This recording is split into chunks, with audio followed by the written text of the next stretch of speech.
La sensación de tener entre mis dedos tus últimos momentos no puede ser para mí tan desagradable como es la injusticia en una prematura muerte tuya.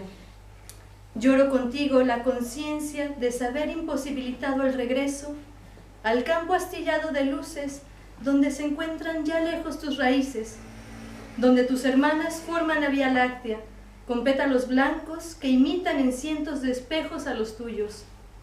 Al instante que fuiste cortada, sabías que no lograrías volver. De hacerlo, algo se habría ido y no podrás ser reconocida. Discúlpame por el presagio que te pisa. Sentirás la caída producida por el desnudamiento de tus hojas.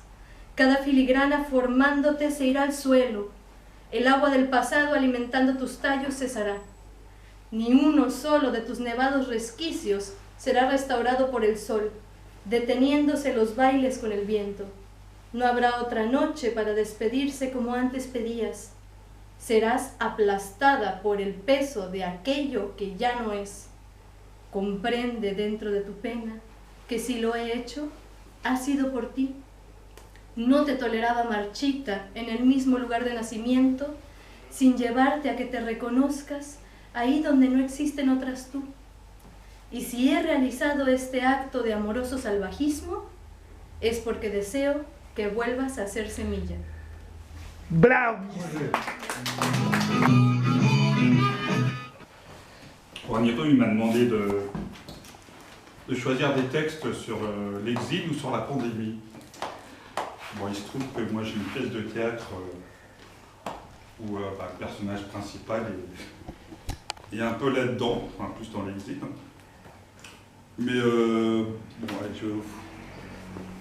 pour pas trop tarder, je vais vous en faire deux. Un assez court qui est vraiment direct en rapport avec l'exil. Une autre forme d'exil aussi après. Alors, le premier s'appelle Tolérance zéro. Ah. Il me disait c'est le paradis au pays de la démocratie. Pour nourrir ma femme, mes enfants, j'ai dû traverser l'océan. À fond de cale d'un cargo moisi au prix de mes économies. Tu verras comme c'est beau la France, l'égalité et toutes tes chances. Mais savez-vous, dans ces yeux armés, qui m'ont braqué quand j'ai débarqué, j'ai vu les différences, senti ma différence. J'ai subi les médisances et j'ai connu l'indifférence. J'ai trimé des années durant à l'arrière-cour des restaurants. Au pays de la liberté, j'y ai perdu ma dignité. Et mes patrons m'ont dit comme ça, tu bosses pour moi, mais pas de contrat. 16 heures par jour, même le dimanche, qu'ils puissent s'offrir de belles vacances. Pour ce qui est de tes papiers, on a le temps de s'en occuper. Mon logé dans 6 mètres carrés, taxes et loyers à payer.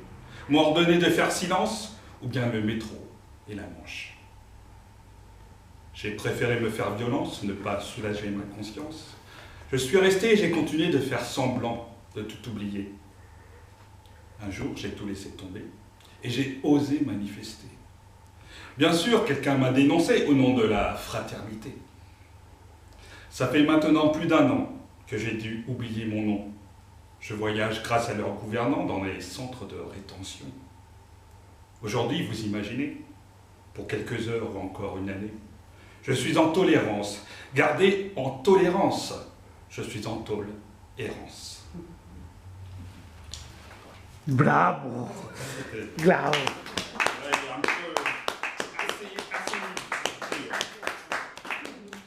Bon, alors plus léger, une autre forme d'exil, je pense qu'il y en a qui aiment bien ce texte-là, vous l'avez déjà entendu. C'est bon? C'est Yasmine. Alors Yasmine. Ah, Yasmine. Elle avait toujours pensé que son prénom avait quelque chose à voir avec l'intérêt de son père pour la poésie. Yasmine, cela fleurait le printemps, le parfum de la nature, cela avait quelque chose de perçant, trouvait-elle. Et c'est pourquoi elle s'était sentie attirée par la poésie de Omar Khayyam. Mais cela, c'était bien plus tard, en son adolescence. À l'école, on la trouvait rêveuse. Elle suivait peu, elle suivait mal, elle était ailleurs. On l'avait promenée en vain de psychologue scolaire en heure de soutien, et l'on pronostiquait des études difficiles et un avenir incertain. Ce n'est que dans la classe de M. Panetier qu'elle s'était épanouie. Elle en garda toujours le souvenir. Ce fut une année fabuleuse comme un épisode de clarté entre deux longs tunnels. Monsieur Panetier leur lisait tous les jours des poèmes, des contes de fées et même des passages de l'Odyssée, mais sans commentaires fastidieux. Et ils étaient tous suspendus à ses lèvres et comme emportés par ses paroles, dans un univers coloré, riche et surprenant. Cela ne dura qu'une année scolaire. L'année suivante, il fallut préparer l'entrée en 6e, et Yasmine retourna dans ses rêves. Yasmine était pour ses professeurs une énigme, toujours présente, silencieuse, solitaire. Elle échappait à toutes les catégories prédéfinies. Au bout d'un trimestre de collège, après quelques tentatives d'intervention assorties de remarques éclairées comme « Que veux-tu faire plus tard ?» et « Songe à ton avenir » ou encore « Mais enfin, tu t'intéresses bien à quelque chose ?»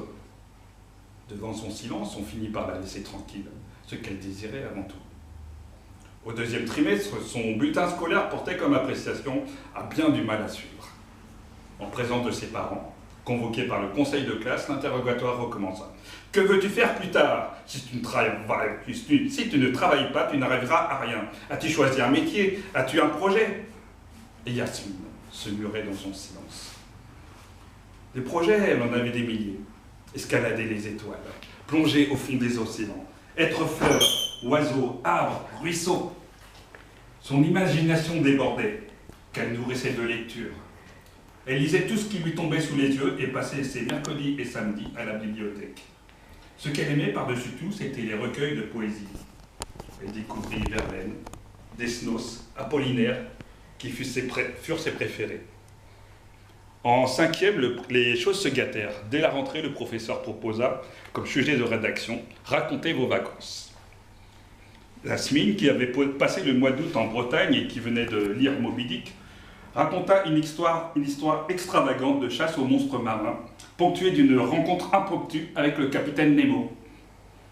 Le tout se terminant sur une île déserte, le secours venant enfin d'un dirigeable que le vent avait égaré dans les parages. Le professeur reconnut que Yasmine avait un brin de plume, de l'imagination, du talent, mais déclara que la copie était entièrement hors sujet, et se demandant même s'il ne s'agissait pas d'une provocation. Finalement, il décida de lire la copie à la classe, le fit d'un ton moqueur, et Yasmine fut ainsi l'objet des quolibets de tous ses condisciples. Elle passa une année horrible, massacra ses rédactions et redoubla sa 5e à cause du français. Sa réputation était faite. On la considéra dès lors comme une faible d'esprit. On en vint à accepter qu'elle lise ses livres en classe, du moment que ça ne gênait personne. On la laissait tranquille et ça l'arrangeait bien. Lorsque ses camarades descendaient en récréation, elle restait seule en classe en compagnie de Jack London ou de Paul Éluard. De 5e allégée en 4e renforcée, elle finit par atteindre la classe de 3e aménagée. Madame Mangin, professeure de français, avait décidé de préparer ses élèves au lycée. Adepte de la pédagogie différenciée, elle ne pouvait accepter de délaisser une élève en difficulté. Au contraire, elle s'acharna. Ce fut épouvantable. On étudiait un poème de Verlaine, on le dépeçait plutôt, on le vidait de son sang, on le dépeçait. Passe encore pour les champs lexicaux, Yasmine acceptait cette recherche, mais c'était sa seule concession.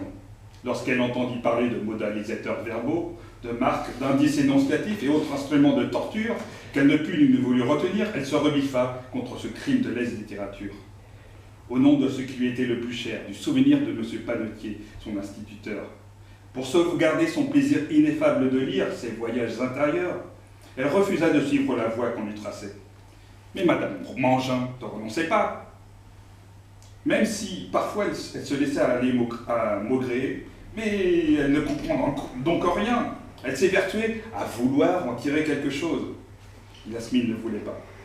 Elle s'obstinait à ne pas répondre comme on désirait qu'elle le fît. C'était pour elle une question vitale. Mais enfin, disait Madame Mangin, tu ne comprends pas la question posée. Étudie les procédés d'énonciation dans ce poème. Regarde bien les vers, il n'y a-t-il rien de remarquable? Rien à faire. Yasmine ne regardait pas les vers, elle les ressentait. Elle les vivait. Comment aurait-elle pu les décortiquer froidement, comme on épluche un fruit et on l'ouvre? Madame Mangin finalement renonça. C'est un cas, déclara-t-elle au conseil de classe. Je n'ai jamais rencontré ça dans toute ma carrière. Madame Mangin ne pouvait soupçonner que depuis plusieurs années déjà, Yasmine écrivait, remplissait des cahiers de poèmes. Dans l'un de ceux-ci, dénommé La Dévoreuse, elle devenait une métaphore de la mort. Yasmine fut orientée, et comme elle n'avait pas de projet, on l'inscrivit dans un lycée professionnel pour préparer un BEP de comptabilité.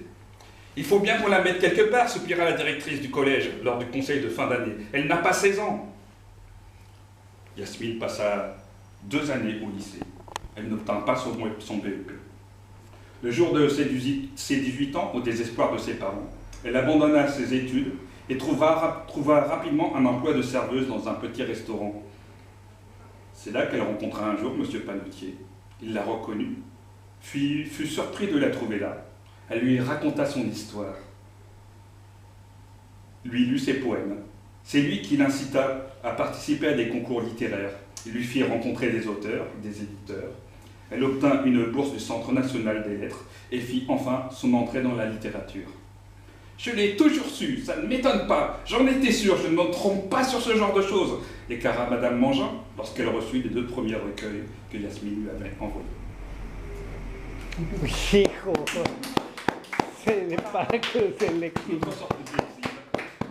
Bravo, bravo, bravo. Un applaudissimento.